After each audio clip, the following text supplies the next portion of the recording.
Hello everyone, कैसे हो सारे के सारे क्लास 11th वाले हो। देखो भैया 11th में आ चुके हो। आज हम लोग स्टार्ट करने जा रहे हैं अपना पहला चैप्टर। और चैप्टर का नाम क्या है? That is mole concept. तो भैया आज से हमारा मोल कंसेप्ट स्टार्ट हो रहा है। पर आप एनसीईआरटी का जब बुक खोलोगे तो उसमें लिखा हुआ है some basic concept of chemistry. मतलब मुद्दा वही है भैया, उसके अंदर जो मेन कंसेप्ट है वो क्या है? मोल कंसेप्ट। क्लियर है ना? तो आज अपन लोग स्टार्ट करने जा रहे हैं भैया अपना लेक्चर नंबर 1। और एक एक चीज बेसिक से बताऊंगा, एकदम बेसिक से। क्लियर है ना? तो देखो भैया, अगर मैं बात करता हूं ये मोल कंसेप्ट होता क्या है, क्या है मोल कंसेप्ट। रुक जाओ भैया, एक एक करके बताने वाला हूं क्या होगा। देखो, जैसे मैंने बोला कि मेरे पास 1 केजी आम है। कितना केजी आम है भैया? मैंगो। कितना केजी? 1 केजी।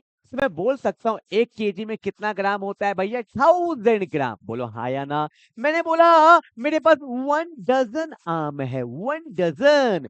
आपको पता है 1 डजन में कितना पीस होता है भैया? 12 पीस होता है ना? तो सब चीज का अपना अपना जुगाड़ है ना? बोलो ना हाँ या ना? मेरे पास 1 लीटर मिल्क है। क्या मैं उसमें बोल सकता हूँ 1 लीटर इक्वल टू क्या हो गया? 1000 ml। 1 लीटर होने के लिए कितना होना चाहिए? 1000 ml। ऐसे ही केमिस्ट्री में जो हम लोग डिफाइन करते हैं वो डिफाइन करते हैं वर्ड मोल। और 1 मोल होने के लिए, अगर तुम्हें 1 मोल होना है तो तुम्हारे पास कितने पार्टिकल्स होने चाहिए? 6.022 इंटू 10 की पावर 23 पार्टिकल। मतलब अगर आपको 1 मोल पुराना है तो आपको इतने पार्टिकल्स रखना पड़ेगा, तभी उसको हम लोग क्या बोलेंगे? 1 मोल। मतलब मैं अभी पढ़ाऊंगा ही नहीं, मोल पढ़ाऊंगा ही नहीं, पहले बेसिक आपका क्लियर करूंगा। पर यहाँ पे देखो मैंने क्या बोला कि 1 मोल होने के लिए कितना पार्टिकल्स होना चाहिए? 6.022 इंटू 10 की पावर 23 पार्टिकल्स। पर आप बोलोगे सर ये पार्टिकल्स क्या होता है? पार्टिकल्स क्या? अरे पार्टिकल्स कुछ भी हो सकता है। Particles can be atom, particles can be ion, particles can be molecule, particle can be blah blah blah blah blah blah blah blah। कुछ भी हो सकता है। बस सिंपल सा स्टेटमेंट मेरा क्या बना? हाउ कैन वी डिफाइन 1 मोल? तो बोलेंगे द अमाउंट। क्या बोलेंगे भैया? बोलो ना एक बार। The amount of substance, the amount of substance contains contains 6.022 into 10 to the power 23 particles. अगर किसी के पास भैया इतने पार्टिकल्स हैं, जिस सब्सटेंस में इतना पार्टिकल्स है, वो मेरा क्या कहलाएगा? 1 मोल। क्या कहलाएगा? बोलो 1 मोल। क्लियर है ना? पर आपने एक चीज देखा कि मोल का जो सारा फंडा है वो तो पार्टिकल्स पे डिपेंड कर रहा है। और पार्टिकल्स का मतलब एटम्स, आयंस और मॉलिक्यूल। मतलब जब तक हम एटम्स, आयंस, मॉलिक्यूल्स को अच्छे से क्लियर नहीं करेंगे तो मेरा मोल समझ में आने वाला नहीं है। ठीक है ना? तो हर लेक्चर ऐसे बनाया गया है जो बिल्कुल बेसिक से फाउंडेशन को आपको लेके चलने वाला हूं। ठीक है ना? जल्दी से उतारेंगे। चलो भैया जल्दी से उतारेंगे, एक एक नोट्स आपको अच्छे से उतारना है। ये डेफिनेशन हो गया मोल का। The amount of substance contain 6.022 into 10 to the power 23 particles. ठीक है? या ऐसा लिख लो, the amount of substance that contains 6.022 into 10 to the power 23 particles. ठीक है? फटाफट से उतारना है, लेट नहीं करना भैया। ठीक है? 11th आ चुका है, अब 10th मत समझ लेना, एक एक चीज को समझते हुए चलेंगे। क्लियर है? तो चलो भैया स्टार्ट करें। तो सबसे पहला टॉपिक जो हमें समझना है वो समझना है एटम्स के बारे में। रिप्रेजेंट कैसे करते हैं एटम्स को? एटम्स के अंदर कौन कौन होता है आओ दिखाता हूं। उतार लिया ना भैया? तो हमारा अगला टॉपिक क्या है? That is representation of an atom. ठीक है? अब मैं वो बेसिक थोड़ी बताऊंगा कि एटम क्या होता है। अब बोलोगे sir it is a fundamental unit of matter. ठीक है? वो सब नहीं, काम का बात करेंगे। ठीक है ना भैया? देखो मैं आपको बताता हूँ एटम होता क्या है। बिल्कुल सही बात है, इट इज द, बेसिकली क्या है भैया? Fundamental unit of matter. ये वो वाला मैटर नहीं है भैया जो आप करते हो। ठीक है भैया? ये वो मैटर है जिसका कुछ मास होता है, जिसका कुछ वॉल्यूम होता है, जिसका कुछ स्पेस होता है, उसको हम लोग क्या बोलते हैं भैया? मैटर। ठीक है ना? It is a fundamental unit of matter. ठीक है? अब देखो भैया काम का बात जो सीखना है, देखो एटम क्या होता है? भैया इसके बीच में होता है न्यूक्लियस और इसके आसपास क्या होता है, शेल्स होते हैं, ठीक है ना। ये क्या है भैया, मेरा न्यूक्लियस। क्या है भैया, क्या है भैया, क्या है, ये मेरा शेल है। और ये बीच में क्या है मेरा, ये है मेरा न्यूक्लियस। क्या है, न्यूक्लियस। और ये गोल गोल क्या है भैया, ये है शेल, ठीक है ना। अब सुनो, एटम के अंदर तीन चीज पाया जाता है, बोलेंगे बोलो क्या, इलेक्ट्रॉन प्रोटॉन न्यूट्रॉन। क्या बोलो एक बार, अरे इलेक्ट्रॉन प्रोटॉन न्यूट्रॉन। और आपको पता होना चाहिए इलेक्ट्रॉन शेल में घूम रहा है और भैया न्यूक्लियस के अंदर क्या होता है, एक प्रोटॉन होता है और साथ में क्या होता है, न्यूट्रॉन होता है, ठीक है।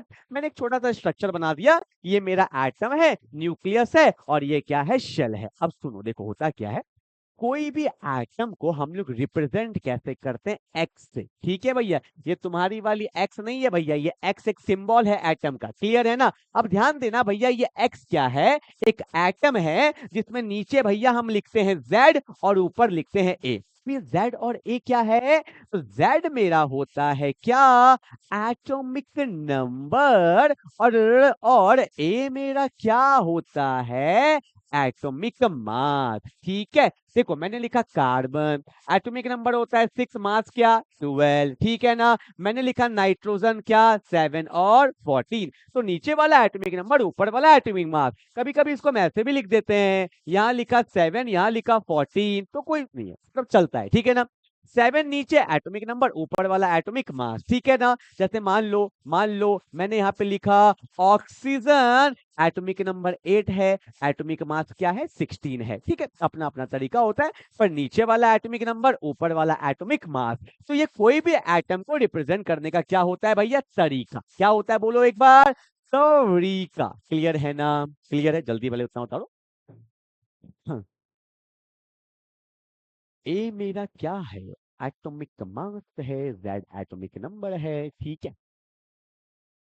चलो भैया फटाफट से गीत से चलेंगे, लेक्चर 1 अच्छे से करना है, बेसिक को अच्छे से करना है, ठीक है।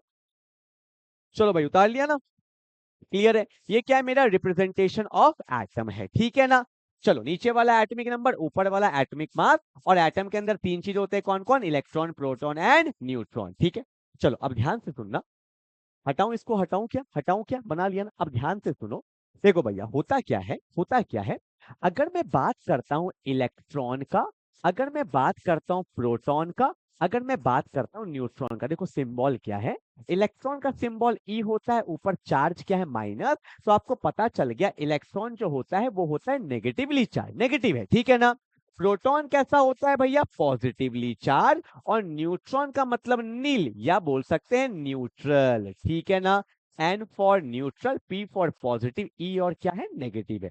अब सुनना क्या बताने वाला हूं, अगर देखो भैया इलेक्ट्रॉन प्रोटॉन न्यूट्रॉन का वजूद है ना धरती में, बोलो हाँ या ना। तो जिसका वजूद है, मान लो मैं हूं धरती में, तो मेरा कुछ वजन है या नहीं है। उसी तरह से अगर इलेक्ट्रॉन प्रोटॉन न्यूट्रॉन धरती में है, छोटा छोटा क्वेश्चन से जेई और नीट में क्वेश्चन बनता है, इसलिए ध्यान देंगे।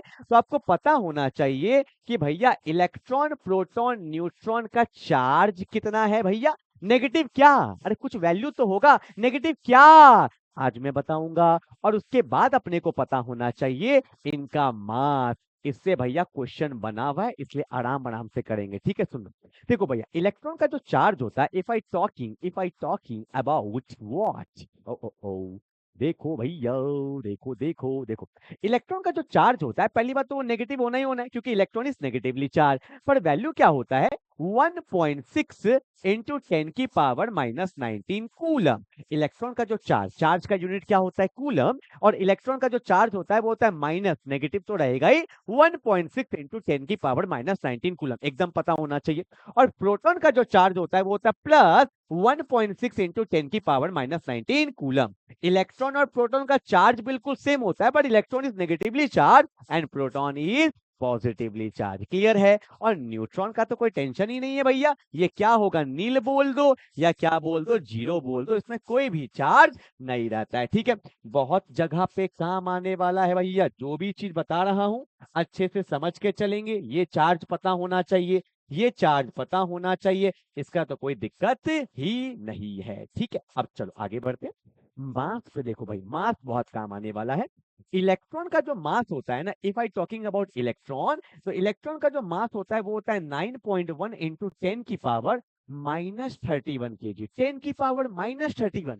आपको पता है माइनस बढ़ेगा तो वैल्यू छोटा होते जाएगा, तो 10 की पावर -31 kg है, बहुत कम। इसलिए इलेक्ट्रॉन का मास जो है वो हम लोग क्या मान के चलते हैं, नेग्लिजिबल, मतलब ना के बराबर। इलेक्ट्रॉन का मास ना के बराबर है, ठीक है। प्रोटॉन का मास देखो, प्रोटॉन का मास क्या होता है 1.67, देखो कुछ बताने वाला हूं, इंटू 10 की पावर -27 kg। देखो माइनस थोड़ा कम हो रहा है तो एक्चुअल वैल्यू मतलब बढ़ रहा है, मतलब इलेक्ट्रॉन से ज्यादा मास किसका होता है, प्रोटॉन का।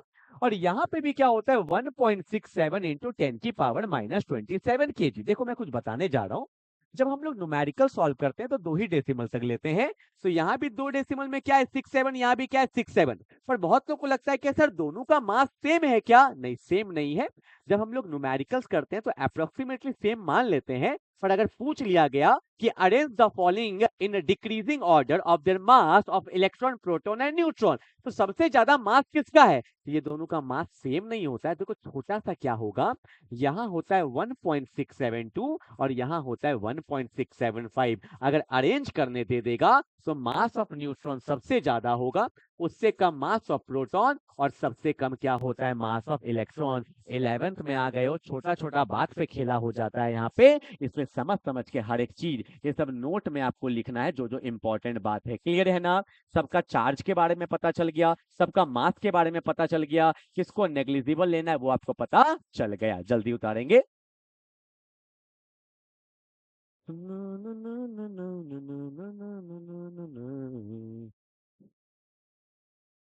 चलो भैया क्लियर है ना, पक्का क्लियर हो गया। इलेक्ट्रॉन प्रोटॉन न्यूट्रॉन क्लियर हो गया, सबके मास के बारे में पता चल गया, किसका मास ज्यादा किसका मास कम पता चल गया, एटम को कैसे रिप्रेजेंट करते हैं पता चल गया, नीचे वाला एटॉमिक नंबर ऊपर वाला एटॉमिक मास।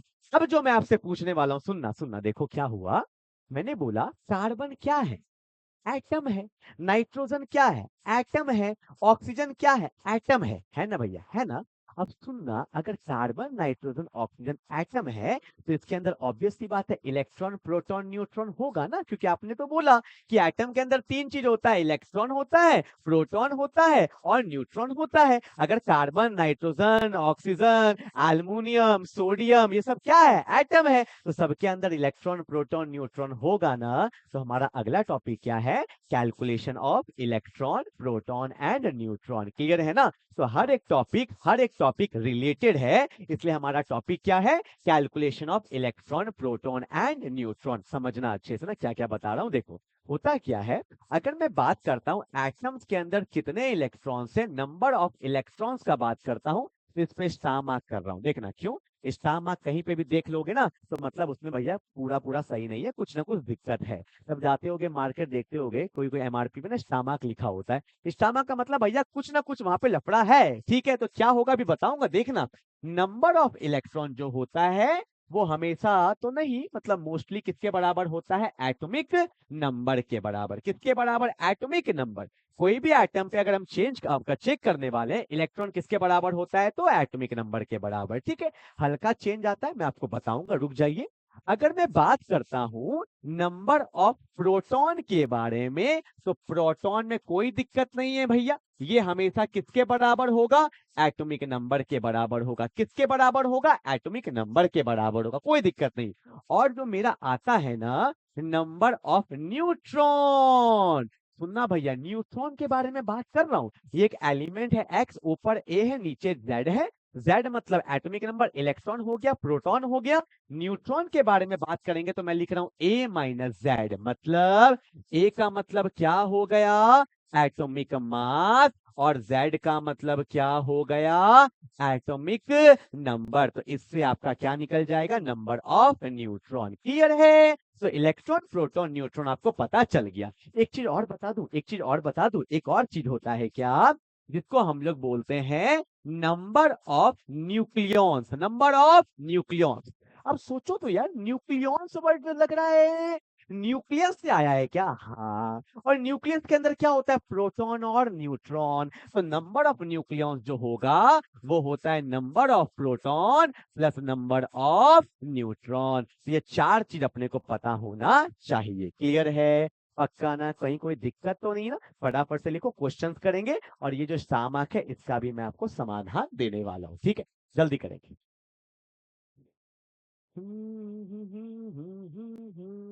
चलो हो गया। चलो भैया आगे बढ़े क्या? जल्दी जल्दी करेंगे भैया, इतना लेट करेंगे तो थोड़ी होगा। देखो, सबसे पहला क्वेश्चन, मैंने बोला ऑक्सीजन है, यहाँ पे 8 है और 16 है। पूछा इसके अंदर कितने इलेक्ट्रॉन है, कितने प्रोटॉन है, कितना न्यूट्रॉन है और नंबर ऑफ न्यूक्लियन। तो सिंपल सा बात है, इलेक्ट्रॉन किसके बराबर? एटॉमिक नंबर, तो 8 लिख देते हैं, सिंपल। प्रोटॉन किसके बराबर? एटॉमिक नंबर, तो 8 लिख देते हैं। बोलो हाँ या ना? न्यूट्रॉन किसके बराबर? Atomic mass minus atomic number, 16 में से 8 गया, क्या आ गया? 8 आ गया। हो गया ना? अगर मैं आपसे एक चीज और पूछ दूं कि नंबर ऑफ न्यूक्लियॉन्स क्या होगा, तो नंबर ऑफ न्यूक्लियॉन्स क्या होता है? Number of proton plus number of neutron. 8 plus 8 कितना हो गया? 16। ठीक है, और एक बात हमेशा याद रखिएगा, ये जो नंबर ऑफ न्यूक्लियॉन्स होता है ना, ये हमेशा किसके बराबर होता है? एटॉमिक मास के। ठीक है ना? चलो आगे बढ़ते हैं। एक क्वेश्चन आप ट्राई करिए, वीडियो को पॉज करिएगा, खुद से करेंगे तो मजा आएगा, सीख के जाओगे ना। सोडियम एटॉमिक नंबर 11 होता है, एटॉमिक मास 23 होता है। वेरी सिंपल क्वेश्चन, अभी अच्छे वाले भी आएंगे। कर लिया क्या? कर लिया क्या? देखो भाई, ऐसे ना अपने आप से नहीं करोगे तो कोई फायदा नहीं, करो ना, एक बार करो ना। कर लिया क्या? मैच करो आंसर। इलेक्ट्रॉन में पूछूं तो सिंपल है भैया, 11 आ जाएगा, आएगा ना? प्रोटॉन अगर मैं पूछूं तो कोई दिक्कत नहीं है, 11 आ जाएगा। न्यूट्रॉन पूछूं तो कोई दिक्कत नहीं है, atomic mass minus atomic number, तो 12 आ जाएगा। ठीक है, अगर if I talking about number of nucleon, तो नंबर ऑफ न्यूक्लियॉन्स क्या होगा? Proton plus neutron. 11 plus 12 value क्या आएगा? 23। आप चेक कर सकते हो, ये हमेशा ऊपर वाले मार्क्स के बराबर होता है। ठीक है ना? चलो अब देखो, अब खेला स्टार्ट होगा। इजी इजी करके क्या ही होना भाई, ठीक है? तुम्हें मजा आ रहा होगा, अरे तो कितना इजी है। अब देखो ना, खेला धीरे धीरे स्टार्ट होगा। इसको मिटा दूं? पक्का ना? अब देखो होता क्या है, आपको एक बात पता होना चाहिए, एटम से, ये आपको पता है शेल है, सेल में कौन घूमता है? इलेक्ट्रॉन। न्यूक्लियस में प्रोटॉन और न्यूट्रॉन। सुनेंगे ध्यान से, बहुत इंपॉर्टेंट बात बता रहा हूँ, फिजिक्स में बहुत काम आता है, सुनना। होता क्या है कि इलेक्ट्रॉन जो है वो क्या करता है? न्यूक्लियस के आसपास घूम रहा होता है। तो इलेक्ट्रॉन का ना ट्रांसफर करना बहुत इजी होता है। ठीक है ना? अब सुनेंगे ध्यान से। तो इलेक्ट्रॉन का ट्रांसफर करना इजी है, तो इलेक्ट्रॉन का भैया लॉस भी हो सकता है और इलेक्ट्रॉन का क्या हो सकता है? गेन भी हो सकता है, क्योंकि भैया यहां से निकाले तो यहाँ लॉस हुआ, कहीं गया होगा तो गेन हुआ होगा, क्योंकि भैया ये तो घूम रहा है ना, आज इसका है कल किसी और का है। पर देखो, प्रोटॉन और न्यूट्रॉन ये हमेशा न्यूक्लियस के अंदर टाइटली बाउंड होते हैं, तो प्रोटॉन और न्यूट्रॉन को निकालना आसान बात नहीं है। इसलिए जो स्टार मार्क लगा था वो किस में लगा था? इलेक्ट्रॉन में। प्रोटॉन और न्यूट्रॉन में कोई दिक्कत नहीं है। अब सुनना, होता क्या है, जब कोई एक एटम है ए, ठीक है, जब इस पे आ जाता है प्लस चार्ज, प्लस को मतलब बोलते हैं कैटायन।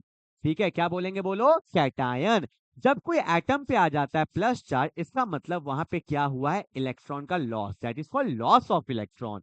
और जब ए पे आ जाता है माइनस चार्ज, तो इसको बोलते हैं गेन ऑफ इलेक्ट्रॉन। अब देखो, ऑब्वियस सी बात है, इंसान अच्छा खासा था या नहीं था? उस पे कौन सा चार्ज आ गया? नेगेटिव। क्यों आया नेगेटिव? क्योंकि इलेक्ट्रॉन नेगेटिव चार्ज है। इलेक्ट्रॉन जब मेरे पास आया तो मेरे को नेगेटिव कर दिया ना, तो गेन ऑफ इलेक्ट्रॉन होगा तो भैया नेगेटिव चार्ज होगा। और जब मेरे बॉडी से नेगेटिविटी निकलेगा, इलेक्ट्रॉन निकलो, नेगेटिविटी निकलो, तो ऑब्वियस सी बात है मैं लाइफ में पॉजिटिव होते जाऊंगा। भैया कौन सा चार्ज आ गया? प्लस। तो जब जब इलेक्ट्रॉन का लॉस होगा, पॉजिटिव चार्ज, और जब जब गेन होगा तो नेगेटिव चार्ज। और ए पे माइनस आ गया तो इसको क्या बोलते हैं? एनायन। ये सब चीज बिल्कुल दिमाग में होना चाहिए। ठीक है, गेन और लॉस इलेक्ट्रॉन का ही हो सकता है। ठीक है, चलो भैया अब क्वेश्चन करें।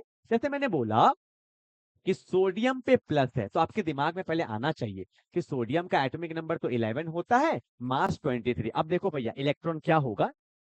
अगर मैंने बोला इलेक्ट्रॉन कितना है, तो आप बोलने वाले थे क्या? 11 एटॉमिक नंबर। पर अब ये नहीं होगा, क्योंकि इस पे प्लस चार्ज है। एक प्लस मतलब एक लॉस, तो एक माइनस कर दो तो आंसर क्या होगा? 10। क्योंकि प्लस का मतलब क्या होता है? Loss of electron. जितना प्लस उतना लॉस, बाकी कोई चेंज नहीं आएगा। प्रोटॉन एटॉमिक नंबर 11, न्यूट्रॉन कोई चेंज नहीं, atomic mass minus atomic number. अगर मैं बोलूं number of nucleon, number of nucleons, तो भी कोई चेंज नहीं। 23 आ जाएगा ना, प्रोटॉन प्लस न्यूट्रॉन। तो जो चेंज आता है वो इलेक्ट्रॉन में आता है। क्लियर है? जल्दी उतारेंगे फटाफट से। चलो चलो, हो गया। आगे बढ़े, आगे बढ़े, फटाफट से करते हैं। आ जाओ भाई। मैंने क्वेश्चन लिया है, ठीक है। अब ले लेते हैं, मैंने लिया एल्युमिनियम +3। चलो करके दिखाओ तो, मैं आपको हेल्प कर देता हूँ। ले लिया एल्युमिनियम का एटॉमिक नंबर 13 और मास 27 ले लेते हैं, ठीक है ना। चलो जल्दी बताओ क्या होगा। चार्ज है, ठीक है, गलती मत करना। 3 प्लस है तो भैया लॉस होने वाला है। मैंने एक और ले लिया O2, या सिंपल लेता हूँ, ये क्वेश्चन कराएंगे अच्छे अच्छे वाले ना। मैंने लिखा O पे -2, इसको बताएंगे फटाफट से।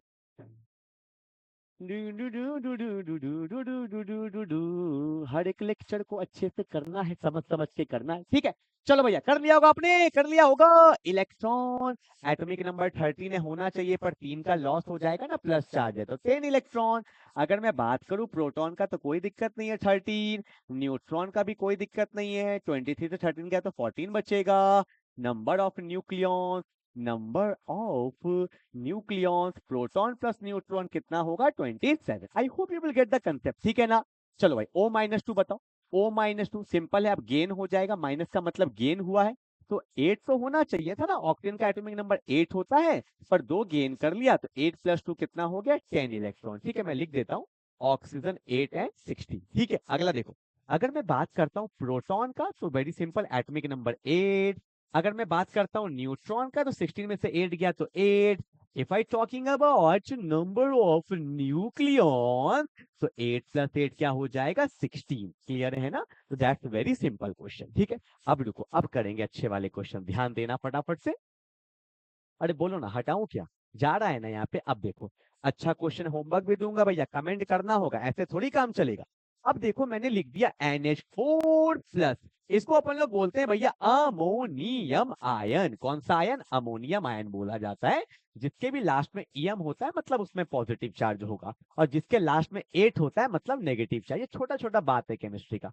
अब बोलोगे सर इसमें कैसे बताए इलेक्ट्रॉन प्रोटॉन न्यूट्रॉन, काहे को भैया, सबको अलग अलग कर दो पहले। तो मैंने बोला नाइट्रोजन का एटॉमिक नंबर 7 होता है, मास 14, हाइड्रोजन का 1 और 1 लिख दिया, ठीक है। अब देखो आराम आराम से करेंगे। इलेक्ट्रॉन, कितना नाइट्रोजन है? एक, एक में कितना electron? 7 plus how many hydrogen? 4, तो 4 से मल्टीप्लाई करना पड़ेगा ना। और एक में कितना होता है? 1, तो होना चाहिए था 7 4 11 होना चाहिए था, पर एक प्लस आ गया, प्लस का मतलब लॉस होता है, तो 11 में से एक गया तो कितना बच गया? 10 इलेक्ट्रॉन। वेरी सिंपल, तोड़ तोड़ के करो। एक नाइट्रोजन था 7, 4 हाइड्रोजन था तो 4 से मल्टीप्लाई कर दिए, एक के अंदर एक होता है, टोटल 11 होना चाहिए था, एक प्लस है तो लॉस हो गया, काम खत्म हो गया, ठीक है। बाजो प्रोटॉन, आराम से करेंगे। इसमें कितने प्रोटॉन? 7, 4 हाइड्रोजन है, मल्टीप्लाई करेंगे, एक में कितना है? एक, तो 7 4 11, इसमें ना तो लॉस ना तो गेन। अब बात करते हैं न्यूट्रॉन का, आराम से आराम से, गलती होता है इसमें। 14 में से 7 गया, क्या बचा? 7।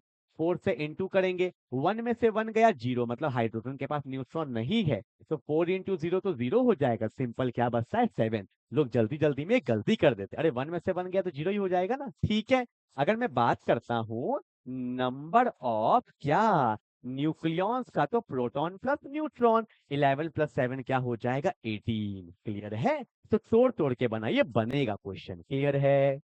चलो आगे बढ़े, आगे बढ़े, आगे बढ़े। तो एक क्वेश्चन मैं आपको होमवर्क दूं क्या?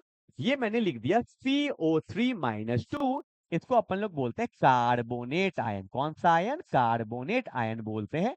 तो अब तोड़ तोड़ के करना, माइनस का मतलब क्या है? गेन। तो आपको मुझे बताना है इसमें कितने इलेक्ट्रॉन्स होंगे, कितने प्रोटॉन्स होंगे, कितने न्यूट्रॉन्स होंगे, और कितने नंबर ऑफ न्यूक्लियॉन्स होंगे, ठीक है। प्लीज बताइएगा। लेक्चर नंबर 2 आ रहा है, पहले इसको डिस्कस करेंगे, फिर नया टॉपिक स्टार्ट करेंगे, ठीक है ना। तो देखो तोड़ तोड़ के, पहले कार्बन का, फिर 3 से मल्टीप्लाई करेंगे ऑक्सीजन का, तो जितना आएगा उसमें 2 ऐड करना है, ठीक है ना। कमेंट जरूर करिएगा, ठीक है। तो ये था मेरा लेक्चर नंबर 1। मिलते हैं लेक्चर नंबर 2 और 3 में, 4 में, 5 में, 6 में, जब तक जाएगा। चलो भाई, मिलते हैं अगले क्लास में, तब तक के लिए बाय बाय।